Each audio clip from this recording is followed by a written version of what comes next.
Hello, আসসালামু আলাইকুম everyone. আজকে আপনাদের কাছে নিয়ে আসলাম নতুন একটা ভিডিও। ইউটিউব জার্নিতে এটা আমার প্রথম ভিডিও। আজকে থেকে আমি ইউটিউবে এরকম আমার টুকটাক রান্নার ভিডিওগুলো আপলোড করব। তো আজকে সর্বপ্রথমে আমি রান্না করছি পাঙ্গাস মাছ। এই ভিডিওটা শুধু পাঙ্গাস লাভারদের জন্যই। যারা পাঙ্গাস খেতে পছন্দ করে তারা সবভাবেই খেতে পছন্দ করবে। তো আজকে আমি পাঙ্গাস মাছটা কষিয়ে রান্না করব। এখানে কিছুটা প্যানের ভিতরে তেল, পেঁয়াজ আর একটা তেজপাতা দিয়ে দিলাম, যাতে ঘ্রাণটা আরও সুন্দর আসে। দেওয়ার পরে আমি এখানে খানিকটা টমেটো আর কাঁচামরিচ দিয়ে দিচ্ছি। এটা স্বাদ মতো, যার স্বাদ মতো দিয়ে নিব।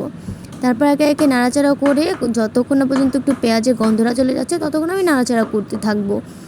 নাড়াচাড়া করার পর এখানে আমি এক এক করে গরম আদা, তারপর হলুদ, মরিচ আর ধনিয়ার গুঁড়ো 3টে দিয়ে নিয়ে তারপর কষাতে থাকবো।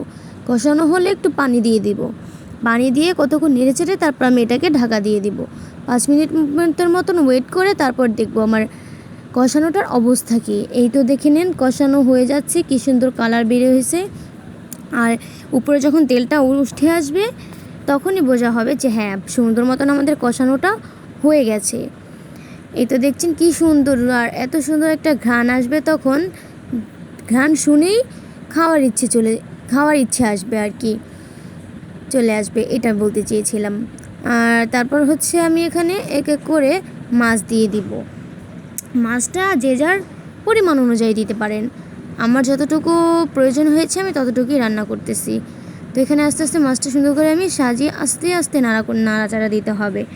কারণ যেহেতু আমি মাছটা ভাজিনি, অবশ্যই জোরে রান্না করা যাবে না, তাহলে হয়তো বা মাছটা ভেঙে যাবে। এখানে আমি আমার সুবিধার্থে আস্তে আস্তে করে মাছটা নাড়াচাড়া করে এখানে আমি কষতে দিয়ে দিব। মাছটা থেকে যখন পানি উঠে আসবে তখন হয়তো আমরা রান্নার জন্য পানি দিয়ে দিতে পারি।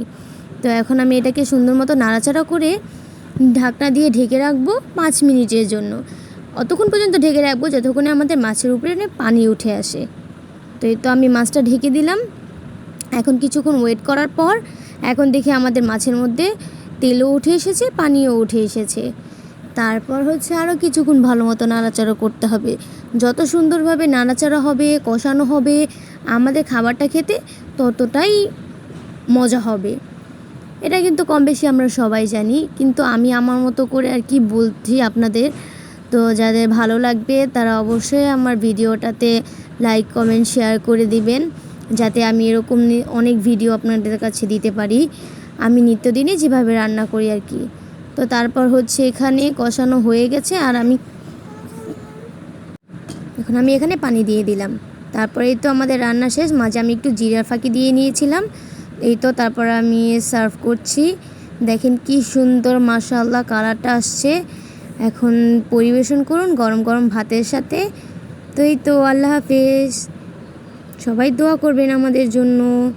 আর দেখেন কি সুন্দর সুস্বাদু এবং কি কালার হয়েছে।